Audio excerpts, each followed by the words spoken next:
ભરૂચ જિલ્લા શિક્ષણાધિકારીની કચેરી દ્વારા જિલ્લામાં શાળામાંથી ડ્રોપઆઉટ બાળકો અંગેનો સર્વે કરવામાં આવ્યો, જેમાં ચોંકાવનારા આંકડાઓ બહાર આવ્યા છે। ત્યારે ડ્રોપઆઉટ બાળકો ફરી શાળાએ આવી શિક્ષણ મેળવતા થાય તે માટેના પ્રયત્નો શરૂ કરાયા છે। હાલ ગુજરાત સરકાર શિક્ષણ વિભાગની સૂચનાથી ડ્રોપઆઉટ બાળકો અંગે સર્વે ચાલી રહ્યો છે। ભરૂચ જિલ્લામાં છેલ્લા 3 વર્ષના અંદાજિત 16,000 બાળકો સંભવિત ડ્રોપઆઉટ છે।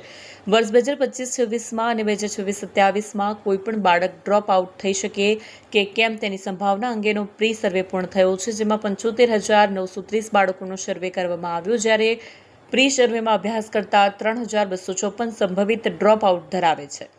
ત્યારે આવા બાળકો ફરી શિક્ષણ મેળવી શકે તે માટે જિલ્લા શિક્ષણાધિકારી સ્વાતિબા રાહુલજી દ્વારા અલગ અલગ તાલુકામાં એક ટીમ બનાવી સર્વે કરવામાં આવી રહ્યો છે। જિલ્લામાં 6,000 બાળકો એવા છે જેઓએ અથવા તેમના બાળકોએ ભણવાનો ઇનકાર કર્યો છે। એની પાછળ બાળકોની શિક્ષણ પ્રત્યેની રુચિ ન હોવી તેમજ આર્થિક કારણો સહિતની બાબતો જવાબદાર હોઈ શકે છે। ત્યારે આવા બાળકો ફરી શાળાએ આવતા થાય તે માટે જિલ્લા શિક્ષણાધિકારી દ્વારા વિશેષ પ્રયત્નો હાથ ધરવામાં આવ્યા છે। વિડીયો જર્નાલિસ્ટ વિરેન્દ્ર પાટીલ સાથે સત્ય ટીવી ન્યૂઝ ભરૂચ।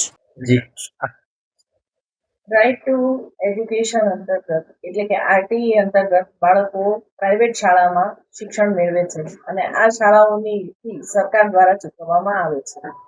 જાણવામાં આવ્યું છે કે ઘણી બધી શાળાઓ આ સરકાર દ્વારા જે ચૂકવાતી ફી છે અને એફઆરસીમાં મંજૂર થયેલી જે ફી છે તેના ઉપરાંત પણ વધારાની ફી અલગ અલગ બહાના હેઠળ લેતી હોય છે, જેમાં યુનિફોર્મ માટે, ટેક્સ્ટબુક માટે, પર્ટિક્યુલર નોટબુક્સ માટે અને બીજી અલગ અલગ એક્ટિવિટીઝ માટે વધારાની ફી ઉઘરાવતી હોય છે।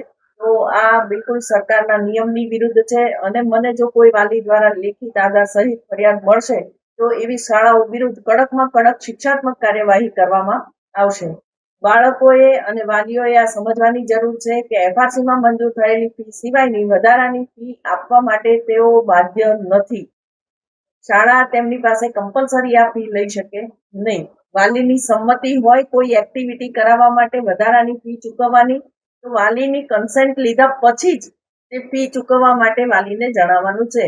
અન્યથા વાલી ઇનકાર કરે તો શાળા તેના માટે તેને બાધ્ય કરી શકશે નહીં। આવી ફરિયાદો સામે કડક કાર્યવાહી કરવામાં આવશે।